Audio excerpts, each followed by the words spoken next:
Well, hello everybody. Welcome back to our climate change discussions. I got Dr. Catterman here, and hello everybody. Well, hey brother, you remember when back a while ago we talked about the electric cars and how it's going to put a demand on the grid.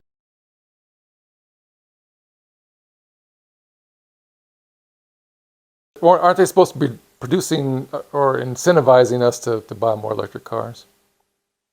Yeah, I would think so. I think one of the policies they want to bring up is to increase the amount of electric car sales by 50% by 2030, which is in less than 10 years. And well, I think electric cars are cool. I mean, our brother has one, as you know. He loves it, man. Yeah. He says, "Oh, that's the best thing in the world." I mean, I'd love to have an electric car too. I mean, hopefully they'll start to come down in price too, because they're a little more expensive. But okay, so if all these electric cars are going to be out there, increasing the demand on the grid, sort of the question we have is, what's that going to do to our grid, right? Is our grid going to be able to handle it? So that's a concern to me, and that's, now that we're going to put more of a demand on the grid with electric cars, and there's going to be more people that are going to be buying more cars and et cetera, is the grid going to keep up? I think that's a big question for people that are climate change advocates to think about.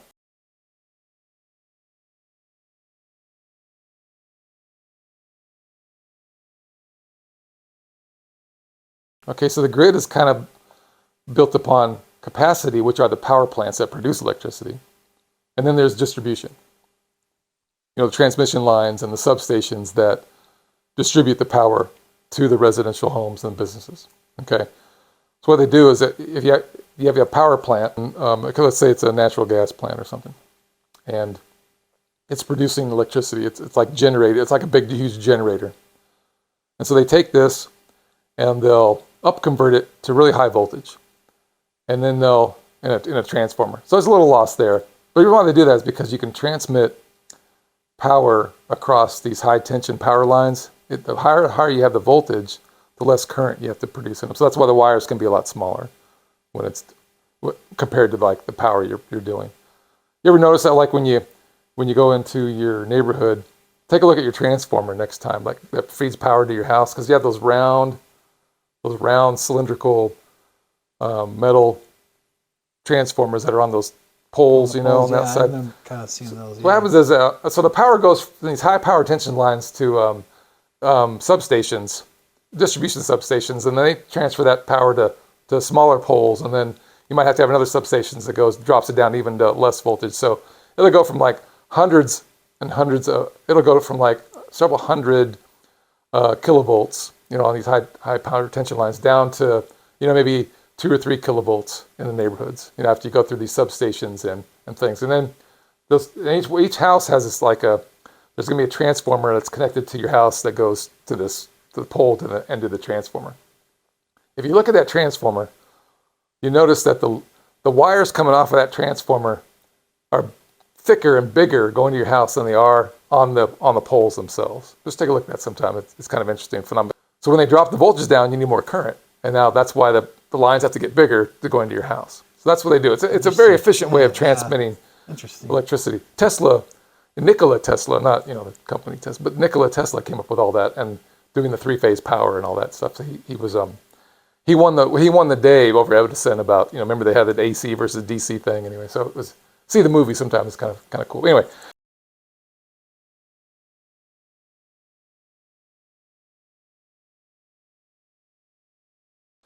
But let's even take a step back. Before electric cars were becoming, really, really, well, they're not real, they're not ubiquitous yet, but they're becoming more and more popular. But you go back a decade, do you think that our grid has kept up with just the increase in demand even without electric cars? I think that actually there's been more blackouts.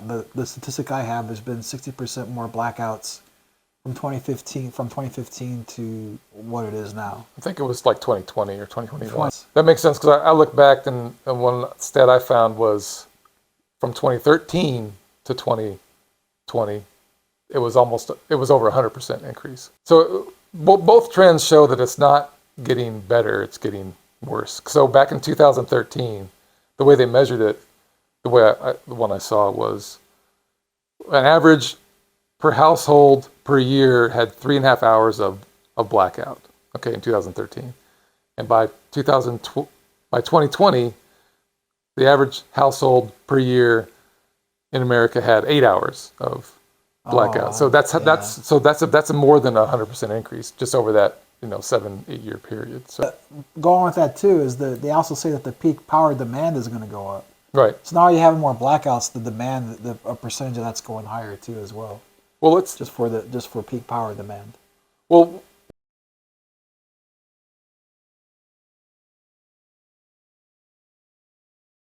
let's just talk about what causes a blackout. So if you think about it in your home, you got circuit breakers, right? Everybody knows where their circuit breakers are probably. So let's say you plug in a vacuum and you plug in your curling iron and you plug in your blow dryer all in the same outlet, and all of a sudden, bam, a circuit breaker blows, right? That's sort of like a blackout. If you think about your house being now a city, okay, part of that city is now dark, okay? The circuit doesn't work anymore. That's how the grid works a little bit like that, is that if all of a sudden something happens where there's too much power being drawn, okay, you could have a big disaster on your hands. Transformers could blow, the capacity of the wires could get too hot, and things like that. And they may, have problems with with it. Actually, if it's like a wire when it gets too hot and it starts to get red, it might break. Not that they'll go that far. They usually have controls to stop it before it gets that far. So that's why all of a sudden the power might go out, right? So it's like a big circuit breaker breaking in a part of the city, and that means that whole circuit is down until somebody goes out and resets it or fixes it or whatever happens. And that could be many reasons why that could happen. There was I don't know if you remember, there was a big blackout in 2003. This is like 20 years ago, but back in the Northeast, and it covered from the northeast up into Canada and all the way down over to New York and stuff, and it was a huge blackout. And it said, oh, it was human error, So we kind of messed up, we didn't shut off the plant when we should have, whatever. So things like that can happen, but a reason that's called like a rolling blackout, because if what happens with the grid, unlike your house, is if a breaker breaks and you stop power to one part of the city, usually there's some redundancy in the grid to where other plants start to supplement power to that, so they can provide that power. But like in the case of California, where they were trying to prevent one, because let's say one breaker goes down because there's too many people plugging in their cars. If one circuit trips because there's not enough capacity, then other plants are going to try to provide it. But if they're already overloaded, then they're going to shut down too. And then the next one's going to shut down because then there's only one left, and it's going to try to provide it to all those places, and it's going to shut down too. So that it just keeps rolling like that because they can't handle the power. So there's a problem with redundancy as well, because it'll cascade to these other places and things. So anyway.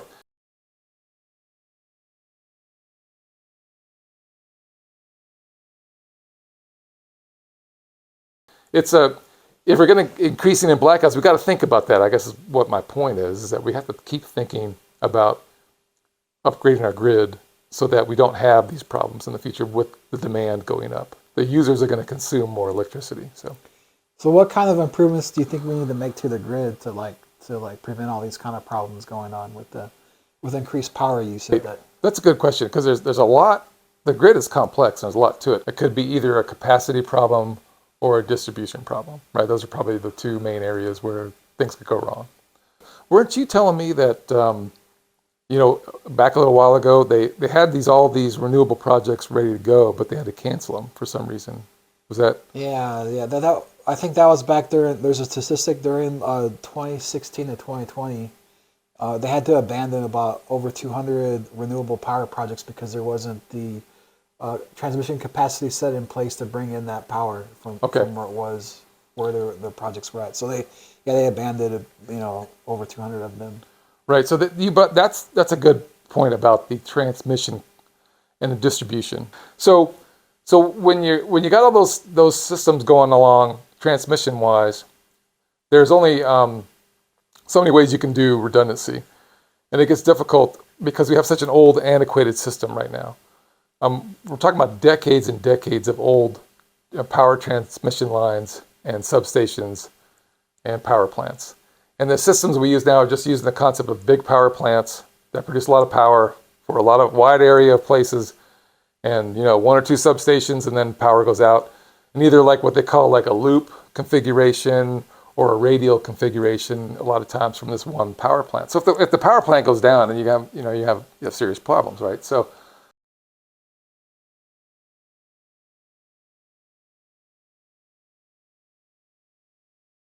the other distribution configuration is called the network distribution. And so that's really the most efficient way to go, but it's more expensive. And so is that, let me ask you a question, is that kind of more where the smart grid is going? Or Yeah. the more you were talking about redundancy and stuff too. So Right. is that kind of what we need as far as our solution goes, as far as upgrading this power grid and what we Yeah. need to do for that?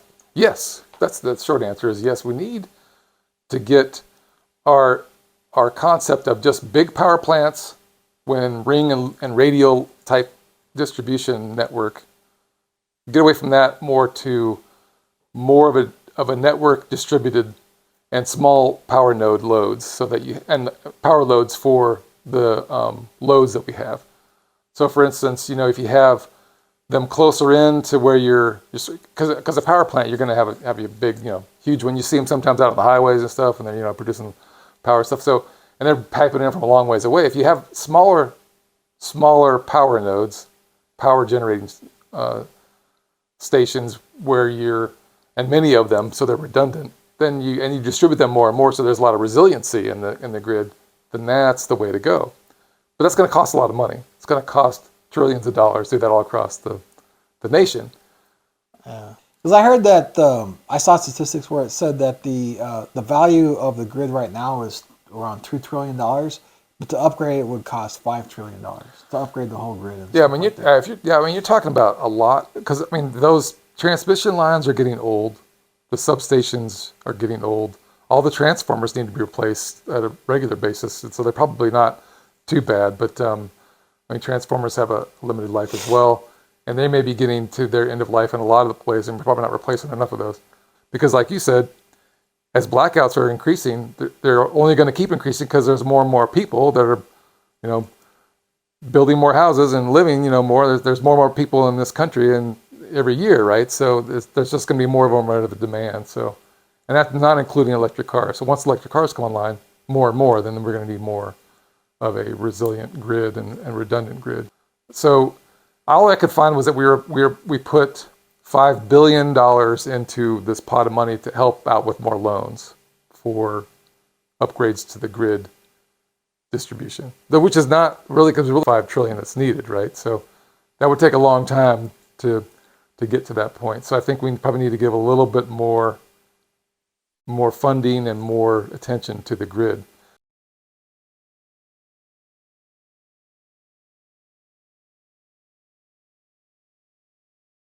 It seems to me like solar and wind, these renewables, like you said, they don't provide power during the peak times when we really need it. But one thing they were talking about doing was improving our storage capacity as far as making that work. So how do you say that, as far as like, is that something that we could do too, or that we need to invest in as far as the grid goes? Absolutely. Storage, again, there's not a whole huge robust plan in place to provide a lot of storage as well, but storage would be a good answer for that. So for instance, like in the daytime when we're pumping out all this solar power, in midday, and we could store a lot of that in, say, a battery, like a rechargeable battery.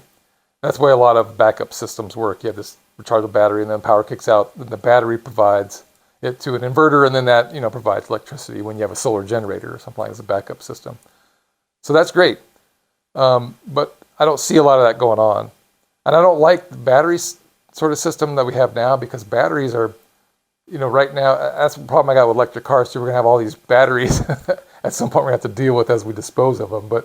And batteries require a lot of material that are mined from all here and all around the world. So, those are finite resources as well. So batteries have to have a tail to them as well. But There's also there's also storage solutions where you convert heat to electricity. So you have the heat, generate the heat, and it converts to electricity. There's those types too. I think. yeah, where you can store heat instead of and store the right, heat, and then it turns into it, and then you convert it back into electricity or something. Like a lot of times they would do that with lava rocks. They'd have they build these solar arrays where all they're doing is heating up these rocks, and lava rocks have a tendency to hold heat into them for a little while, and so then as the sun goes down, then their heat is they're emitting off heat, and so they can convert that to electricity. That's a good way to store it. Another way I think would be good to be building supercapacitors with graphene, things like that we might be able to be, where you still need materials and you still need, to have some rare earth Well, that's materials, where we're talking about the hemp comes in. You can produce the graphene from hemp at like a fraction of the cost that it is right now. So like maybe a 10 to 100th of the cost by using hemp, the hemp waste. Yeah. So that's another technology they're working on, which is great. I think that materializes, that's even better. But capacitors are great because they basically just once, instead of power being wasted and going back to the plant or going to ground, if it's pumped into a capacitor or a bunch of supercapacitors, and I'm talking big capacitors, you can there's no waste. It's just the extra that's going there anyway. And then as the demand starts to go up and as the power, grid starts to produce less power, then these capacitors can supplement the power back into the grid as they're needed through the nighttime or something like that.